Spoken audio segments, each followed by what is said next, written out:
Okay.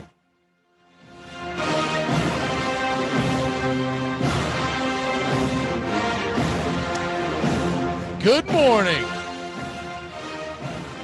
Welcome to Braves Country.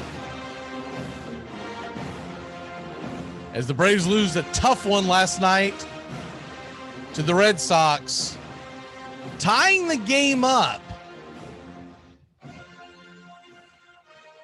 First down 5-0, tying the game up at 7-7, and then we go on to lose 10-8. Did get a run in the ninth, did put some pressure on Boston, put pressure on the Boston bullpen. Maybe that'll pay off today. Matt Barnes got his 15th save. He's been incredible this year for the Boston Red Sox. But the Braves lose. Tucker Davidson goes down. He's injured. He went on the IL. We'll get more information on that after an MRI is done today. So we should have more information on that either tomorrow or the next day. It really depends on how quick it comes back. So once again, another injury hits us, and we'll have to figure out what they'll do with that. We'll probably react on that tomorrow because we want to get more information. But you got to figure you're going to get at least a spot start from someone down in the that is off site right now, either a Bryce Wilson, could we see Kyle Wright? We'll dive into that tomorrow. Today, though, so first of all, I do want to say one thing. Newcomb did a great job coming in. Santana, once again, Snicker keeps putting Santana in these positions to fail. Santana has not earned the right to be in the game when the game is on the line. And I know we didn't have a lead, but we had some momentum. And when you put him in, you're basically waving a white flag. So Santana comes in, 2 earned runs, 2 innings pitched. The guy's got a 5.4 ERA. And I know that Newcomb has a high ERA, but Newcomb struggled mightily at the beginning of the year. Then he had the injury. Long story short, I have much more faith in Newcomb. Jackson came in, pitched a clean inning, he was impressive. I like to see what we're getting from that. And then Chris Martin, once again, is getting banged around. He came out after the game, and let me read you the quote from the post-game press conference. This was Chris Martin. I was trying to throw a splitter down, and I knew I had a base open, obviously, had a good hitter on deck. I liked both matches, but I just didn't make a pitch. I let the pitch up in the zone, and he did damage. I'll never kill a pitcher for giving up a home run. Mistakes happen. But what's concerning is how we got to that point, getting 2 bases on. Now, the problem is the 2 guys that got on prior to him, they weren't scorched. In fact, the second one was a dribble. It was in the right place. But when you give up a 3-run home run and you take the loss, you have to wear it, and the Braves have to put this away. This great thing about baseball, you don't dwell on it for 6 days, but you got to get back out going. This is going to be a very, very tough matchup today, as we're going to have Ian Anderson, 3.26 ERA. That's great, but he tends to be more dominant against the lesser offenses. Against the more difficult offenses like the Dodgers, he tends to struggle to get out of the early part of the game. He tends to struggle not to be gone by the early part of the game. So that's a concern, because looking at the way the Braves are going to approach this game, do you have a short leash with Anderson? If he starts getting in trouble in the 4th or 5th inning, do you say, look, enough is enough, we need a W, or is this going to be typical Snitty ball where he just rides it out? Now, the good thing is Garrett Richards, you can get to him. You can score runs on him. He's got a 4.09 ERA, but he was much better early on. Now, if we take a look at Garrett Richards, what he's done, what have you done for me lately, obviously, is what most people want to know, because I don't care what the hell you did in June. I mean, in April, the hell you've done recently. And this is the way it's gone recently. Now this is a great offense. Boston was playing Toronto, but he gave up 4 earned runs in 5 innings against Toronto. Before that, he was playing the Yankees, 5 innings, 3 earned runs. He's not getting killed. He's just not going deep into games, and he's not necessarily shutting you down. Those are 2 really good offenses. I know the Yankees haven't been playing well this year, but we all know that what they're capable of. They are still the Bronx Bombers. But you see other outings that he had where he shut down pretty darn potent offenses. Houston, 6 innings, 2 earned runs. Now, that's a good outing. Now, we faced him, remember, earlier in the year, back in May, and he went 5 2/3, gave up 3 earned runs. We got to him, and that's what you got to do today. Get to him to get to that bullpen, because they have played a tough 4-game series against Toronto, and then we dumped out their bullpen last night because Erod did Erod things. This has got to be a situation where the Atlanta Braves get very, very aggressive and try to get to that bullpen, because if you can get to the front part of that bullpen, like all bullpens, the strength is in the back. You don't want to see the back of the bullpen. We don't want to see Matt Barnes today. So that's going to be the key to getting the W today. And as far as Ian Anderson's concerned, look, we've got a tough series after this beginning tomorrow against a 4-game series against the St. Louis Cardinals, who are not playing great baseball. But we typically have a hard time with the Cardinals. It's just the way it's always been. And when you look at what's going on with that going forward,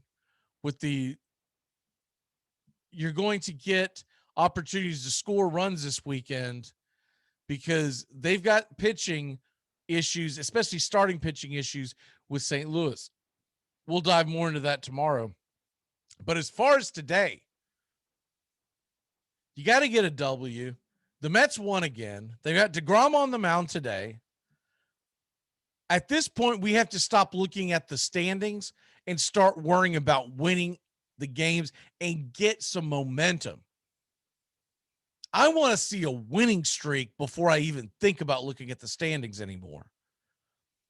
Because if they don't turn this around, and I give them about 5 weeks to turn this around, it's sell time. 1,000% sell time. You try to save any money you can to put it into next year.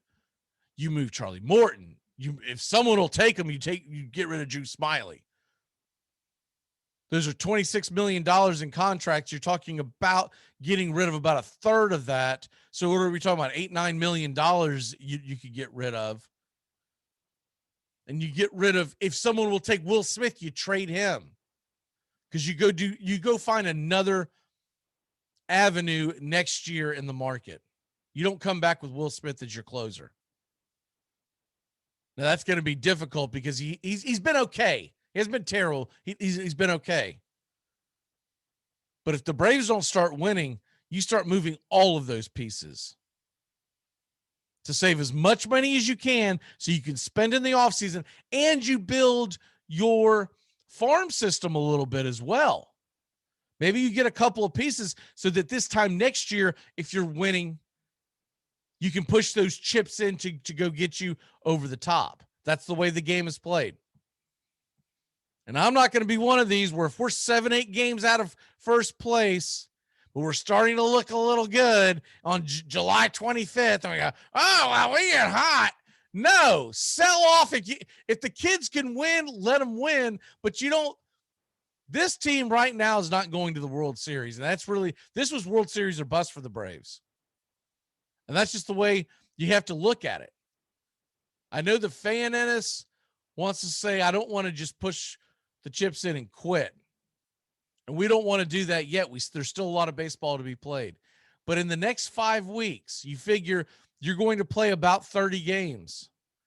If the Atlanta Braves don't do something drastically different, They got to be more than just 15 and 15 in the next 30 games. They've got to be. There's no other way around it. When you look at the standings right now, and I'm not even talking about looking at how many games you're back, which is 6.5 right now in the NL East. Teams like the Nationals have made ground on you. They're only a game behind Atlanta now. The Phillies are a game in front of you, or a game and a half in front of you. But that's not what you're looking at. You have to look at the fact that the Mets have a 6.5 game lead in games back, but they have 9 less losses. The Braves are 30 and 34. 30 and 34. 4 games under 500. In 30 games from now, if they're not at least 500, I say sell. And if the Mets rattle off a boat ton of wins in the next 30 games, you're going to sell anyways because you're not going to catch them. The Mets have too good of starting pitching to go on sustained losing streaks. They are what the Braves should have been. But the Braves never put it together. Injuries. And then, of course, you get the Ozuna issue. Inoa punching a bench. Certain things just didn't work out.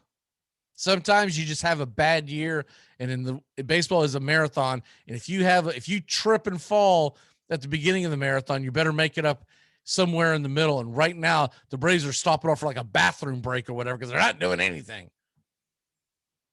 They win 1, lose 2, win 2, lose 3. It's been like this all year long. They're 4 and 6 in their last 10. Hell, it feels like they're 1 and 9. It feels like the Braves never win. It's getting to the point now where I go, oh, thank God we didn't lose today. As opposed to, all right, let's get some momentum. We're playing good baseball. When we get 1 W, I don't even get excited anymore because I know another loss is around the corner.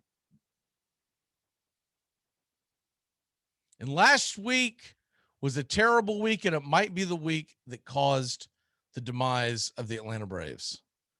Because last week, when you lose 2 games consecutively, late innings, because of your bullpen imploding against a division rival, and then the next 2 games, you can't get off the mat to beat the Marlins, who are in last place. That is a problem.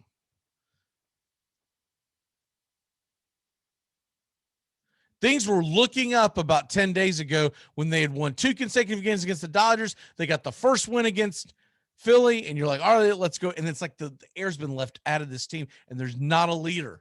There's not an emotional leader in that locker room that's saying, come on, boys, let's go. We're once again possibly facing the beginning of another losing streak. And that really is sad. When it's all said and done, it's sad because you've had 4 times this year the Atlanta Braves have lost 4 games in a row. 4 times. And we're not even at the All-Star break. That's not how you make the playoffs. All right, we'll see you tomorrow. Hopefully they get a W, Ian Anderson Day. If nothing else, if things don't work out, look at it this way, Braves fans. We got to start seeing the development of the young kids, start bringing them up. The Super 2 deadlines, we're right about to hit the Super 2 deadline. It's usually in about a few days. And so I say dump the whole thing out. Let's see a Michael Harris. Let's see what he can do. We'll see you tomorrow. Have a great day, and let's go Braves.